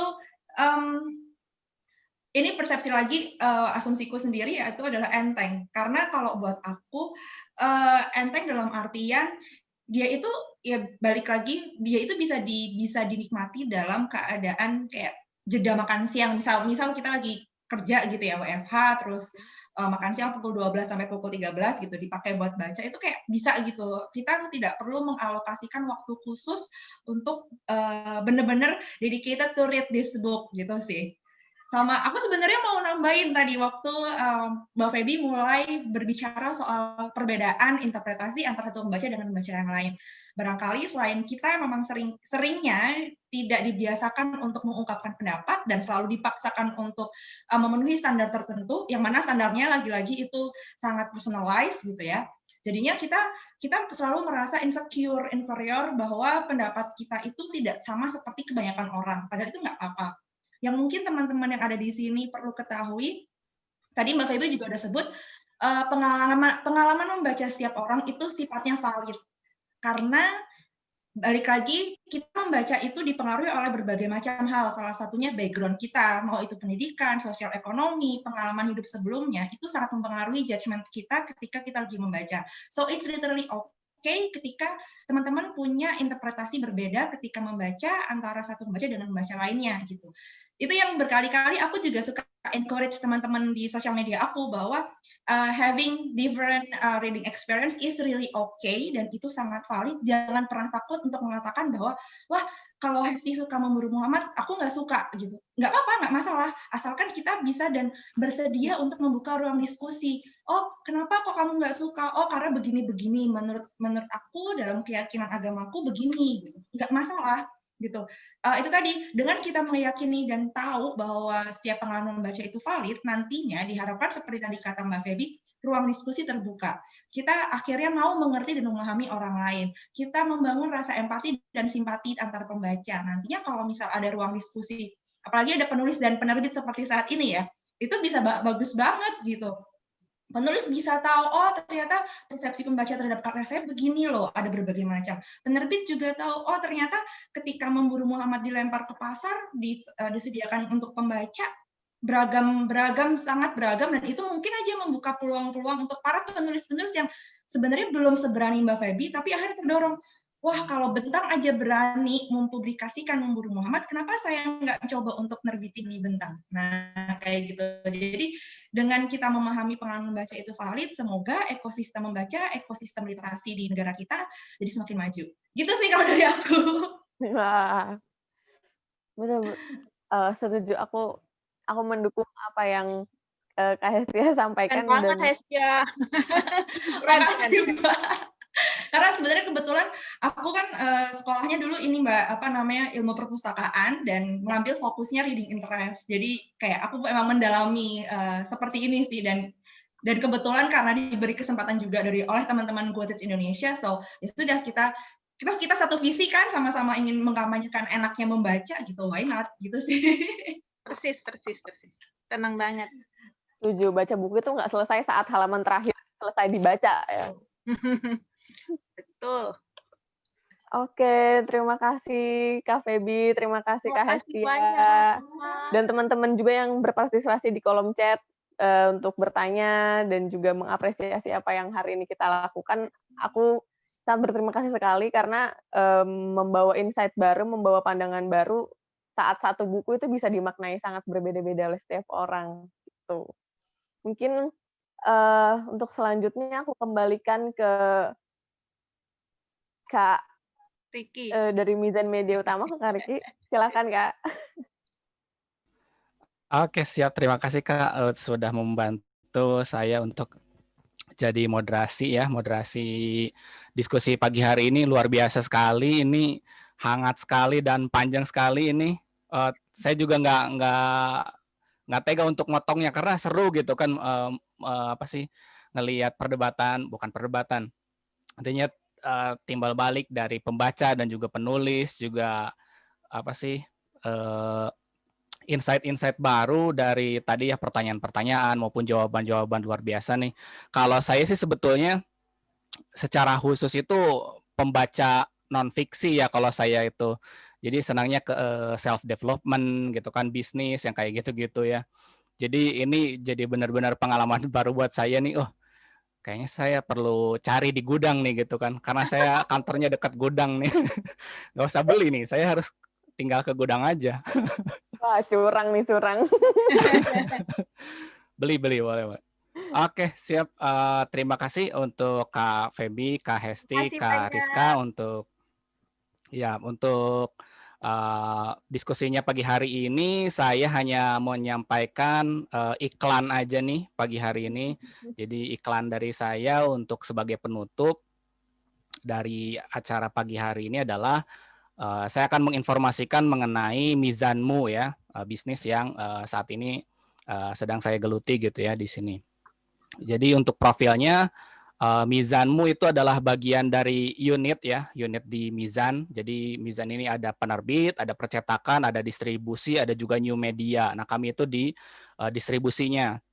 Semua unit penerbit yang ada di Mizan Group itu mendistribusikan bukunya ke kami, dan kita ada 2 channel secara umum, yaitu online dan offline. Untuk offline seperti biasa ada toko buku konvensional, event-event, terus juga ada yang project base gitu, misalnya dengan pemerintah untuk menerbitkan buku tertentu gitu. Terus untuk online-nya kita ada 3 channel, yaitu ada marketplace, ada juga kita e-commerce-nya Mizan Store, dan juga yang ketiga adalah Mizanmu ini, yaitu channel B2B, platform buku pertama, platform reseller buku pertama di Indonesia gitu. Jadi kami di Mizan ini dengan adanya pandemi gitu ya, ada kurang dari 1 tahun ini Mizanmu bisa terbentuk.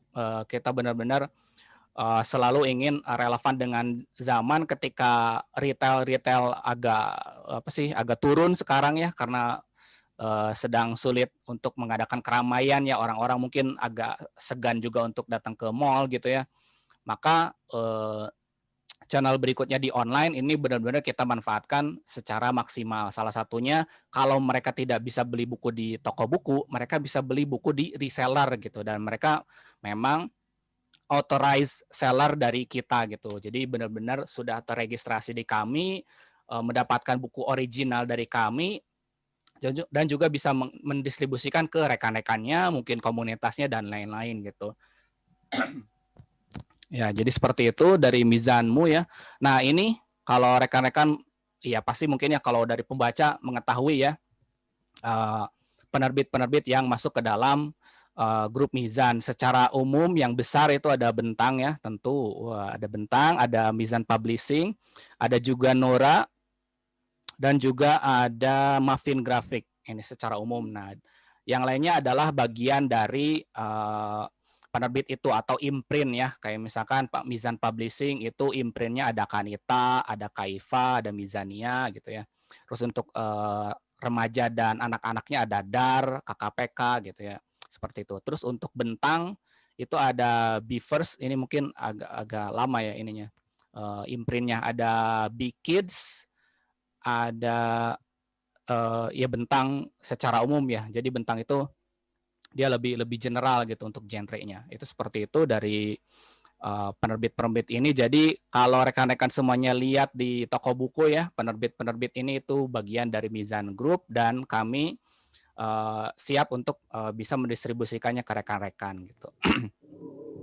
Oke, jadi kenapa sih kita membuka bisnis reseller di Mizan ini? Jadi karena bisnis reseller secara umum itu memang sedang happening nih di Indonesia. Jadi mereka bisa dengan mudah memulai bisnisnya karena tidak dibutuhkan modal yang besar untuk memulainya. Khusus untuk Mizanmu sendiri, registrasi cukup dengan Rp250.000 itu sudah bisa mendapatkan buku dan bisa menjualkan bukunya. Apalagi ini untuk rekan-rekan di komunitas ya, sudah barang tentu ya suka buku, suka baca, dan cari yang original ya tentunya untuk bisa mengapresiasi penulisnya gitu, seperti itu. Nah, dengan ini Mizanmu ini bisa mengakomodir kebutuhan itu. Kalau misalnya rekan-rekan, aduh saya susah nih carinya di toko buku atau terlalu jauh dari lokasi saya, udah rekan-rekan di komunitas itu bisa bergabung bersama kami untuk menjadi reseller gitu. Terus kemudian kita bisa kasih support dalam bentuk konten ya, konten dan juga fitur pemesanan otomatis. Artinya kita fitur pemesanannya ada di web gitu ya. Terus kemudian produk sudah dikenal luas tentu ya. Mizan sebagai salah satu penerbit grup penerbit besar di Indonesia itu sudah pasti dikenal gitu ya brand-brandnya di Indonesia, dan juga didukung sistem penjualan dan pelatihan seller. Nah, saat ini di bulan-bulan ini kami sudah melaksanakan satu training resellernya tentang branding. Jadi misalkan untuk seller-seller yang mungkin belum punya logo, belum tahu caranya nge-branding toko bukunya lah istilahnya ya seperti itu. Nah, itu sudah kami laksanakan dan bisa nanti ditonton di YouTube-nya Mizan Media Utama gitu. Terus kemudian ada juga seperti sekarang ya, ada talk show bersama dengan penulis, bersama juga dengan penerbit, sehingga seller ya secara umum ya itu mengetahui tentang bukunya dan tentang juga ya isi bukunya gitu ya secara intrinsik dan juga ekstrinsik, apa yang mungkin jadi kelebihan buku itu untuk bisa mereka jual gitu. Memang kan ada nih kalau reseller itu memang sifat-sifatnya adalah ya mereka hanya jualan gitu. Kadang-kala mereka nggak baca bukunya juga gitu ya. Nah, dengan ini kami menggabungkan gitu ya, menggabungkan antara reseller, orang-orang yang memang suka berjualan buku dengan orang-orang yang pembaca buku. Mungkin ada juga, saya lihat juga ada beberapa seller kami yang memang pembaca buku dan ikut di komunitas gitu. Itu baik sekali supaya karena mereka tahu produknya sehingga dengan mudah bisa mengkomunikasikannya dengan ke pelanggan gitu. Jadi itu salah satu modal baik kalau kita sudah berada di lingkungan pencinta buku, pembaca buku, untuk menjualkannya itu lebih gampang seperti itu. Nah, apa sih keuntungannya untuk bisa jadi mitranya di Mizanmu? Nah, kita ada penawaran eksklusif, artinya setiap kali PO atau pre-order buku-buku baru, itu pasti larinya gitu ke reseller dulu gitu ya.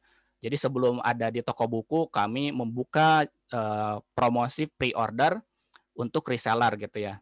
Terus kemudian pengiriman dropship, jadi untuk rekan-rekan semua yang mungkin, aduh saya nggak punya alokasi yang luas gitu ya, rumah saya sempit dan lain-lain, atau saya ada di kosan misalnya, untuk rekan-rekan mahasiswa yang suka berjualan gitu ya. Nah, kami menyediakan sistem dropship yang silakan diorder dan centang sebagai dropshipnya di situ. Terus kemudian rekan-rekan sudah tidak lagi mengurusi tentang stok dan tidak juga mengurusi tentang packing gitu. Semuanya akan diurus oleh Mizanmu gitu. Terus kita punya ribuan judul buku ya. Ya tadi penerbitnya aja banyak, tentu judul bukunya banyak gitu. Setiap bulan kita menerbitkan kurang lebih 16 sampai 20 buku gitu dari setiap penerbit gitu. Terus kemudian ada konten produk, ya tentu misalnya ketika nanti ada penawaran pre-order itu sudah tahu spesifikasi bukunya seperti apa, keunggulan bukunya seperti apa. Salah satu misalnya cuplikan isi bukunya itu seperti apa dan juga mungkin ada testimoni-testimoni pendukung itu bisa kami berikan dan itu juga bersumber dari penerbit gitu. Jadi penerbit akan bisa setor materi-materi promonya ke rekan-rekan reseller. Dan juga dapatkan poin reward. Nah, untuk ini masih kami pending ya. Jadi mudah-mudahan di tahun ini bisa segera untuk kita aktifkan fiturnya. Jadi untuk setiap pembelian nanti akan mendapatkan poin reward ala-ala seperti ya OVO Point misalnya atau Shopee Point dan lain-lain gitu. Itu sama seperti itu. Dan juga diskon khusus reseller. Untuk reseller yang bergabung bersama Mizanmu bisa mendapatkan diskon 30% ya, khusus untuk reseller dan juga untuk dropship di 25%. Nah, kami juga ada buku-buku selain buku-buku reguler, itu ada juga buku event atau buku obral ya kalau kita bisa bilang ya, yang sering kita lihat di mungkin BBW atau OOTB atau yang lainnya, itu ada juga buku event seperti itu. Dan cek stok online. Jadi sudah tidak perlu lagi kehabisan stok karena kami itu ada di gudangnya gitu. Jadi kami bisa lihat stoknya setiap hari dan juga rekan-rekan bisa lihat di website seperti itu. Dan support marketing kit sama ya seperti tadi. Kita ada konten produk dan juga hari ini pemaparan saya mengenai Mizanmu ini adalah salah satunya mengenai marketing kit dari Mizanmu. Intinya segala hal yang perlu rekan-rekan ketahui di awal mengenai Mizanmu ini saya berikan saat ini juga gitu ya. Dan berikutnya adalah produk dari distributor. Tentu ya kita menghimpun seluruh buku-buku yang ada dari penerbit dan kita mempunyai hak untuk mendistribusikannya gitu. Jadi penerbit itu hanya sebagai produsen ya untuk di grup kami gitu. Jadi mereka harus menyerahkannya kepada distributor gitu. Seperti itu. Nah, untuk rekan-rekan semua yang akan dan mau menjadi reseller, silakan untuk bisa meregistrasikan dirinya. Ini untuk link landing page-nya ya, ada di mizanmu.id/jadi-reseller ya. Jadi ya, cuma memerlukan 3 tahapan. Jadi rekan-rekan tinggal isi formulirnya di situ. Jadi setelah ada di halaman ini, nanti akan ada klik untuk isi formulir gitu ya, untuk jadi reseller, isi formulir dan verifikasi email. Di situ rekan-rekan sudah diberikan kode atau passwordnya. Jadi rekan-rekan nggak usah lagi bingung dengan passwordnya. Jadi di email itu sudah ada username atau email dengan passwordnya. Terus rekan-rekan melakukan pembelanjaan perdana di 250.000 dan nanti akan secara otomatis kita verifikasi sebagai seller ya. Lalu kemudian kita akan masukkan ke grup promo ya gitu ya. Jadi setiap hari kita akan informasikan setiap hari kita akan informasikan promo-promo buku-buku terbaru maupun promo-promo buku reguler yang lainnya, yang nanti akan kita layani melalui customer service. Dan rekan-rekan bisa juga akses dashboard yang isinya adalah tracking pemesanan rekan-rekan, pembayaran yang belum selesai, pengiriman buku dan lain-lain yang ada di situ gitu. Oke, dan kelebihan berikutnya adalah kita sudah bisa mengakomodir pemesanan di 5 gudang yang ada di Indonesia ya, semua gudang Mizan dari mulai Medan, Jakarta, Bandung, Jogja, dan Surabaya. Ini gudang-gudangnya bisa rekan-rekan lihat. Untuk saat ini sebetulnya di website ini kita sedang develop untuk fitur pemesanan lewat 5 gudang ini. Jadi tinggal rekan-rekan akses di sellermizanmu.id, itu rekan-rekan bisa membeli dari gudang-gudang yang terdekat dari rekan-rekan gitu. Tapi untuk saat ini rekan-rekan bisa menghubungi terlebih dahulu customer service yang ada di gudang-gudang berikut, kecuali Jakarta ya. Kalau Jakarta silakan registrasi atau bertransaksi di seller.mizanmu.id. Ini kalau alamat ini untuk gudang Jakarta ya. Seperti itu. Kalau misalnya pengen, oh saya orang Medan nih atau orang Sumatera gitu, lebih dekat ke Medan, yaudah silakan untuk bisa hubungi customer service atau yang lainnya ada di Bandung, Jogja, dan Surabaya seperti itu. Yap, itu mungkin untuk informasi dari saya. Nah, untuk penawaran berikutnya adalah, aduh saya harus contekan dulu. Nah, untuk pagi ini kita sudah siapkan 35 eksemplar buku Memburu Muhammad bertanda tangan penulis ya, khusus yang kemarin mungkin tidak kebagian PO, itu bisa mendapatkan bukunya yang bertanda tangan spesial ya dari penulis, dan juga mendapatkan gelang khusus ya dari penerbit gitu. Jadi silakan untuk rekan-rekan semuanya yang mau membeli via komunitasnya. Jadi nanti orderannya dikumpulkan di komunitasnya di GRI ya. Rekan-rekan GRI, kalau yang saya kontak itu Kak Nura gitu ya. Silakan untuk mengumpulkan pesanannya di Kak Nura yang hanya tersedia 35 saja ini karena stoknya sudah menipis nih. Mudah-mudahan bisa segera cetak ulang ya untuk bukunya ya. Sudah laris nih. Jadi ada penawaran untuk yang hadir hari ini adalah silakan untuk bisa melakukan pembelian atas nama komunitas. Kita kasih diskon sama dengan reseller ya di 30%. Jadi silakan untuk pembeliannya melalui Goodreads Indonesia, hubungi Kak Nura atau yang lainnya yang jadi member di situ atau pengurus di situ untuk nanti mengumpulkan pesanannya dan nanti bisa order ke saya ya di Mizanmu seperti itu ya. Dan untuk yang lain mungkin rekan-rekan yang mau menjadi reseller silakan untuk registrasi di alamat yang tadi ya gitu. Tapi untuk penawaran yang sekarang khusus untuk GRI saja gitu, untuk peserta hari ini gitu. Kalau nanti order web tidak dapat yang bertanda tangan ya, karena ini udah limited edition banget nih. Oke, ini ada beberapa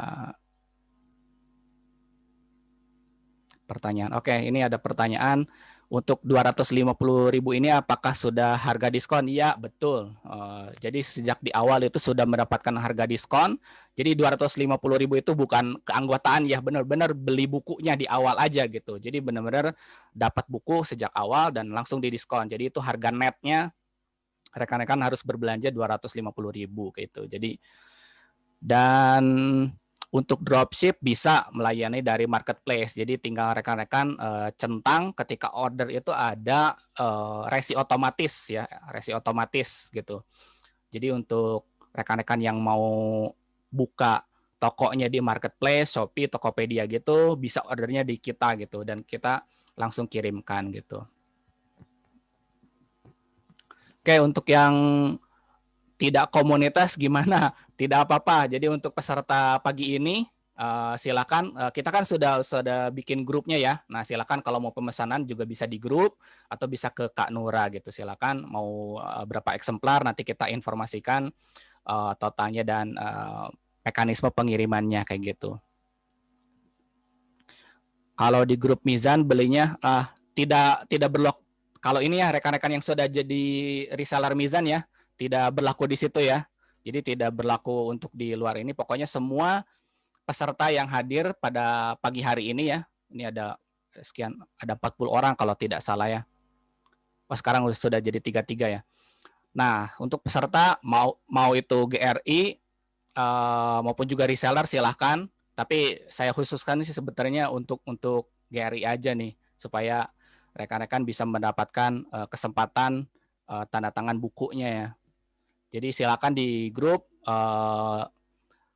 yang tercepat lah gitu ya, yang tercepat bisa mengumpulkan pesanannya mau dari GRI atau nanti dari grup itu silakan bisa mendapatkan limited edition D35 eksemplar buku bertanda tangan ya dari penerbit.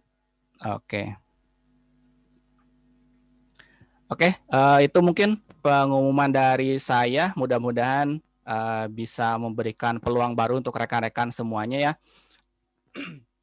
Peluang bisnis di masa pandemi ini, lalu kemudian bagi rekan-rekan yang senang benar-benar dengan buku dan juga mungkin jadi influencer ya, jadi bukan influencer hanya dari reviewer gadget dan lain-lain gitu ya, tapi juga buku juga perlu kita bangun untuk influencer dan reviewernya.